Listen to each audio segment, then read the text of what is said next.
Hey, AP Biology students, welcome to Election Day 2020. I hope you have a great day.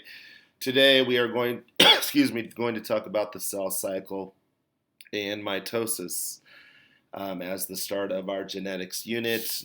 Yes, you still will have your Unit 3 test over energetics, metabolism, cell respiration, and photosynthesis on Thursday. So a little in-between day here before we take the test and the start of genetics. You probably know a lot about the cell cycle already based on what you learned in biology. So a lot of this will be review, some add-ins, as always. First, I got some Latin for you. I don't know how to speak Latin, but I can kind of pronounce it. Omnis cellula acellula. Any ideas what this means? Probably not. You may be able to guess just based on the cellula acellula. And it's basically the cell theory. And it's still a theory. And the theory is this: all cells come from cells. All cells come from cells. And in other words, to get new cells, you have to have a cell present. And that's what the cell cycle is all about. So why do organisms use this technique? Unicellular organisms can use it to reproduce asexually. Multicellular organisms use it to for a lot of things. So to continue life, obviously, is the main answer. Reproduction, like I said, asexual reproduction is a very common strategy for bacteria, protists, some fungi. For multicellular organisms, it's often used for growth and development.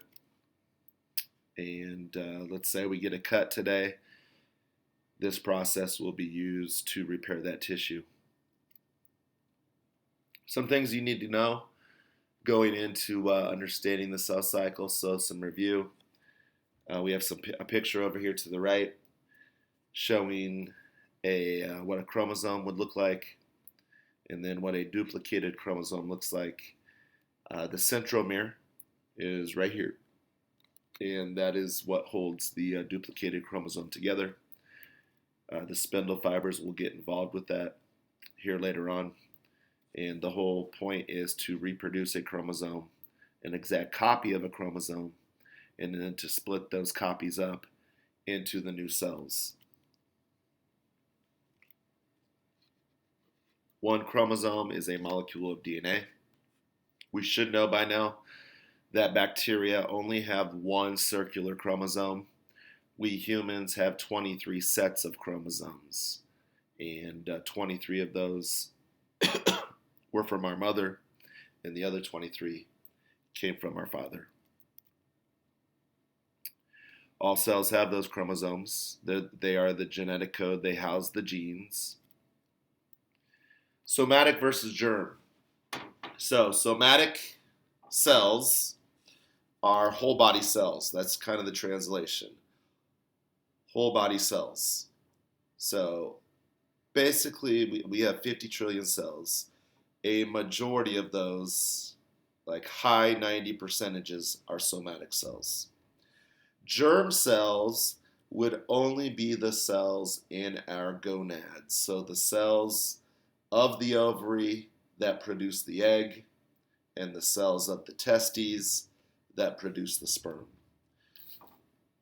Those cells in the eggs and the ovaries will go through a different process, meiosis or meiosis, and we'll talk about that in this unit. Gametes are egg and sperm, by the way. Vocab, sister chromatids are duplicated chromosomes. So you can see we could call this left side a sister chromatid and the right side of this duplicated chromosome a sister chromatid. Up here at the top, that's just an unduplicated chromosome. And then we already talked about the centromere.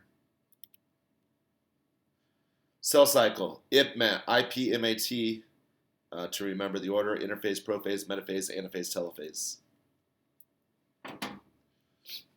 So you have one parent cell that in the end becomes two daughter cells.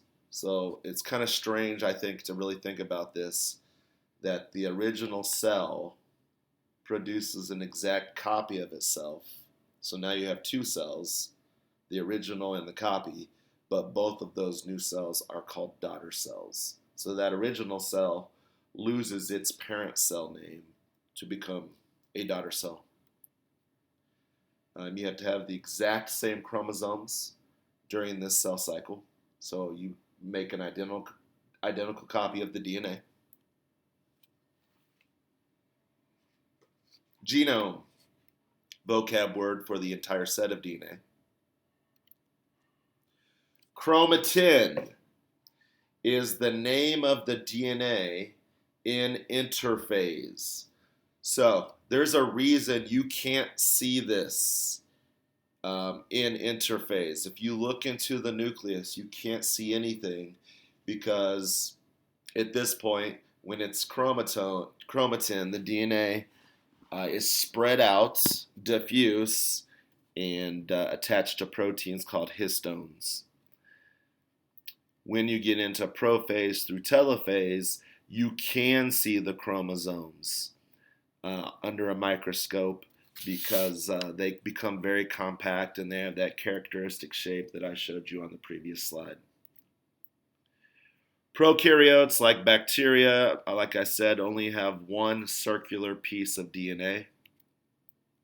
Eukaryotes have multiple linear pieces of DNA. And like I said, humans have 46 chromosomes, or 23 pairs. And we've mentioned this already. Chromosomes must replicate prior to the cell division. So you literally double the chromosomes in interphase in order to split those chromosomes up into two different cells.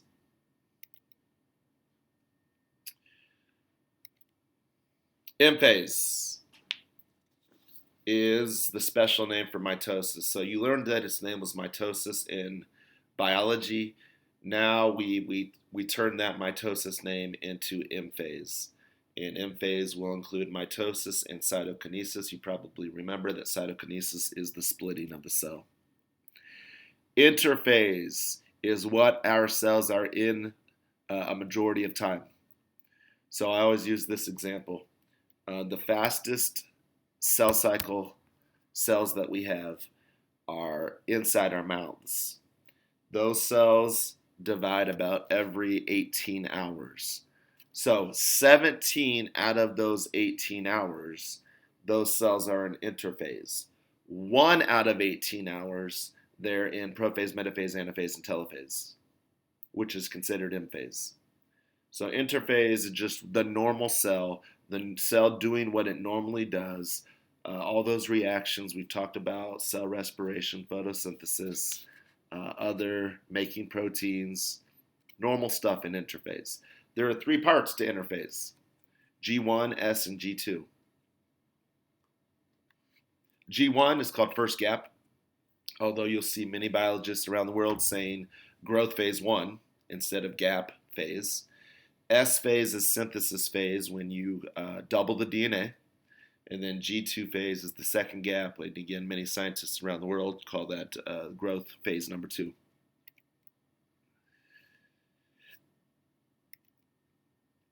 And here's just a little pie graph showing that G1, S, and G2 take up much of the time. Mitosis and cytokinesis happen very fast. Prophase, metaphase, anaphase, telophase. Here, with cytokinesis at the end, the splitting of the cell. All right, I'm going to fly through this interphase. You can see what the DNA looks like. It's called chromatin at this point. It's very diffuse throughout the entire nucleus. You can start to see that some of the parts for the cell cycle are present. So the centrioles, the asters, these will make the spindle fibers that will allow the cell to split the duplicated chromosomes at the centromere. In S phase, the DNA is all doubled. And we'll talk about that at the end of the unit or maybe at the beginning of next semester. You cannot see the chromosomes at this point. They're too scattered, they're too diffuse. It's loosely packed, again, chromatin. Prophase is the beginning of M phase. So, in the picture, you can see that the spindle fibers are starting to be formed. The centrioles start migrating towards the poles, and you can just now start to see that the chromosomes are packing together and could be seen under the microscope. And then they would be called chromosomes. Centrioles, centrosomes start to move to the poles of the cell. Prometaphase is probably a phase that you never learned about in biology. So it's a little add-on now that you're in AP biology. And basically it's a tweener phase between prophase and metaphase, in that the chromosomes look like they're starting to head towards the middle of the cell. That's metaphase, but they're not quite there yet.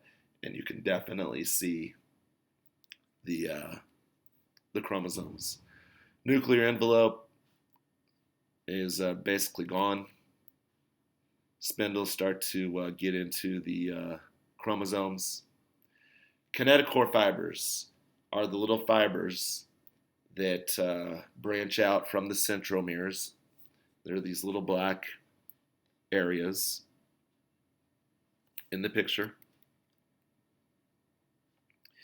So that's what the spindle fibers will attach to from the centrosomes. Middle. So the chromosomes line up in the middle. Centrosomes are at the opposite ends. Spindle fibers have all attached. These little yellow lines. And we're going to quickly head into anaphase, the splitting of the cell, the splitting of the chromosomes. So you can see the spindle fibers have pulled the duplicated chromosomes apart, and now they're sister chromatids, or daughter chromosomes. There were sister chromatids in this picture when they were still attached. They are now daughter chromosomes when they've been detached from one another. So they've made the split, and they're starting to head towards opposite ends of this cell.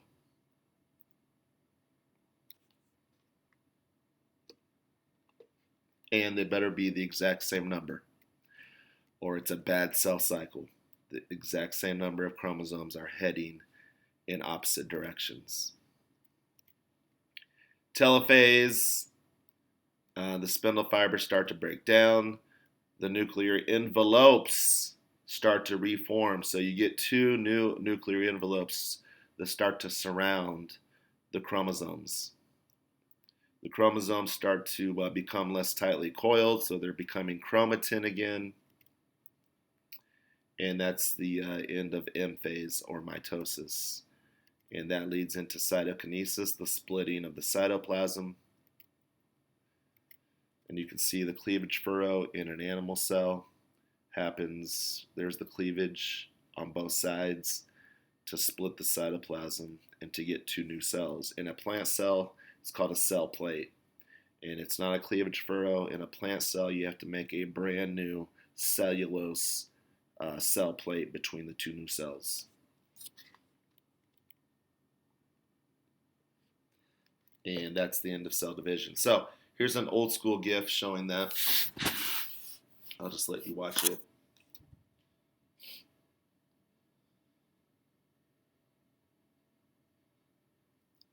So 1997 GIF. Wow, that's an old one. This is like when the internet first came out. I was first, little side note here, I was first exposed to the internet my freshman year of college in 1994, basically when it went worldwide. So kudos to the maker of this GIF back in 1997. Eric Koonin.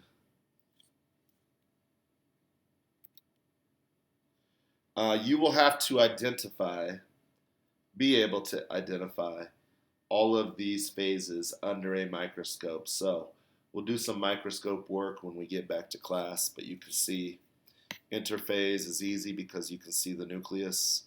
Prophase, you really can't see any chromosomes, but you can tell that they're there. You just can't see them individually. I'm not too worried about identifying prometaphase. Metaphase is easy because they're in the middle. Anaphase is easy because they've just split. Telophase is easy because you can see that cleavage furrow in two different cells, and those cells are usually attached to one another. So these are animal cells. These are also animal cells. Our microscopes will be more looking like this. And I like these pictures a lot because the chromosomes are very darkly stained and easy to see. Plant cells. These are plants. And you can tell they're plants because they're more boxy and rectangular because of the cellulose cell walls of each of these plant cells. But you can see quite a bit of the different phases of interphase. If you can see the nucleus, like here, here, here, here, down here, those are all interphase. If you can see just a whole bunch of little dots, that's prophase. So there's a prophase, prophase, prophase, prophase over here. Metaphase. There really is not a great metaphase in this. I would say this is the closest metaphase. Here's a great anaphase. Telophase. Let's see if I can. This looks like maybe this was just the end. Like we've gotten through the cell plate forming, or it's about to form between these two for telophase. 3D picture. I believe this is a sea urchin embryo. So you can see the cleavage furrows of the sea embryo. Sea embryo is an animal, by the way. And we're about to get 4 different cells. How do we control the cell cycle? This is what we want to finish with today. So, there are internal and external cues that will regulate the cell cycle. Skin cells, the inside of your mouth, divide every 24 hours at least, so you get a brand new layer of skin every single day. It takes 30 days to get new skin. We talked about that in anatomy.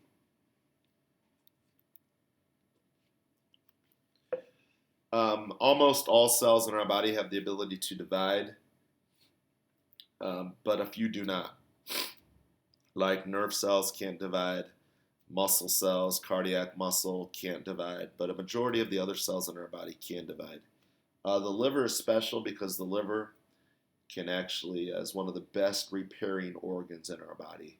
So if someone damages their liver, your own body can very much repair that damage pretty easily and regenerate large parts of the liver. As I said, your nerve and muscle cells were all developed before you were born and do not divide after they mature. So that's if you tear a muscle, it's tough to come back from that. If you cut a nerve, you basically lose that nerve. Internally, there are controls in the cytoplasm. You would learn about those controls in graduate school. A whole bunch of different proteins control the cell cycle. There are checkpoints along the way, and those checkpoints happen during interphase most of the time to make sure everything's good, to make sure everything's running properly. Growth factors are proteins that stimulate cell division. We have a whole bunch of those inside our cells. And finally, 2 special characteristics that mammalian cells have. Anchorage dependence, you can see in the picture, is where cells cannot be free-floating. Cells of mammals have to attach to something. So very often in For epithelial tissues in mammals, there's an apical surface and a basal surface. The basal surface is what the cell's attached to. The apical surface is open to either the environment, like your skin, or open to the inside of a tube, like the esophagus. So they have to attach. Density dependent inhibition. Basically, once they form a layer, they stop dividing. And the problem with cancer cells, which we're about to talk about, is that cancer cells lose these characteristics. So cancer cells don't need to attach to something necessarily, and they can continue to grow even when they formed layers. This shows the 3 checkpoints. So it's kind of like the cell says, all right, let's stop at G1 and let's check that gap phase is happening in the proper way. Let's make sure that all the proteins are ready to go. It's kind of a preparation for S also. G2 is the second checkpoint, so it's the check, have the chromosomes been duplicated? Is everything ready to go for prophase, metaphase, anaphase, and telophase? And then M checkpoint is the M phase checkpoint to make sure that everything is splitting correctly. Graduate school, these are some of the proteins you would have to learn. I'm not going to make you learn them.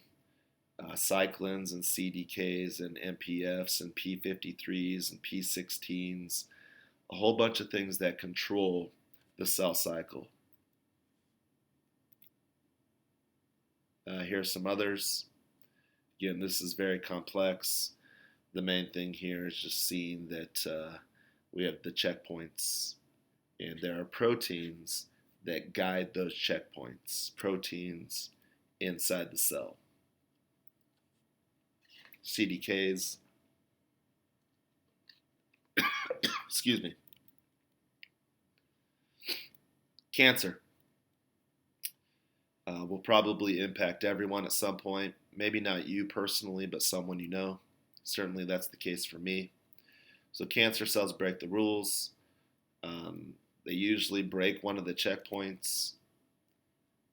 The plasma membrane of the cell changes, the cytoplasm changes, proteins change, mutations have occurred usually. So cancer cells grow faster, they divide abnormally, they break the anchorage independence, they break the density dependence, and they end up taking over other tissues in the body, and that's the danger. They make normal tissues not do their jobs anymore, and they actually steal from the rest of the body. They can make their own blood vessels, they can steal nutrients from the rest of the body, so that's why cancer cells could end up being lethal if not taken out of the body or destroyed inside the body.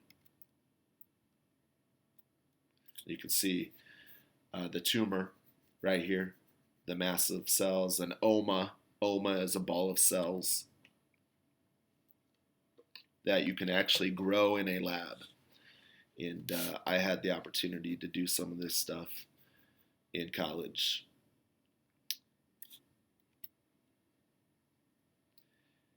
Here are just some other examples, some stuff we've learned about. Tyrosine kinase, we know this setup. Growth factors attach to the outside receptor that transduces a signal. In this case, with tyrosine kinase, you get phosphorylation, and then that produces a signal to start the cell cycle. So the RAS cell cycle pathway would be very common in the human body, and the RAS, say in skin, making sure our skin cells divide every 24 hours.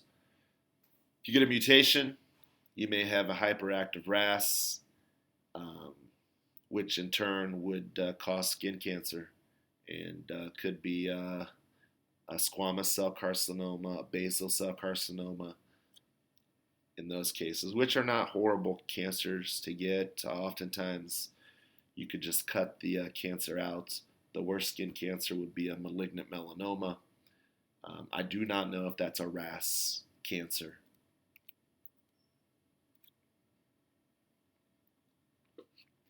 Again, I don't expect you to know any of this. When you get to college, you will have to learn some of this. All of these different proteins, which can make the cell cycle go faster, or some of these proteins shut down the cell cycle. So, really, if you have mutations in anything in this picture, that could lead to cancer. So, it's a huge area of study in science, obviously, because we want to cure cancer. So if you can impact these proteins in a positive way, it could lead to some cures.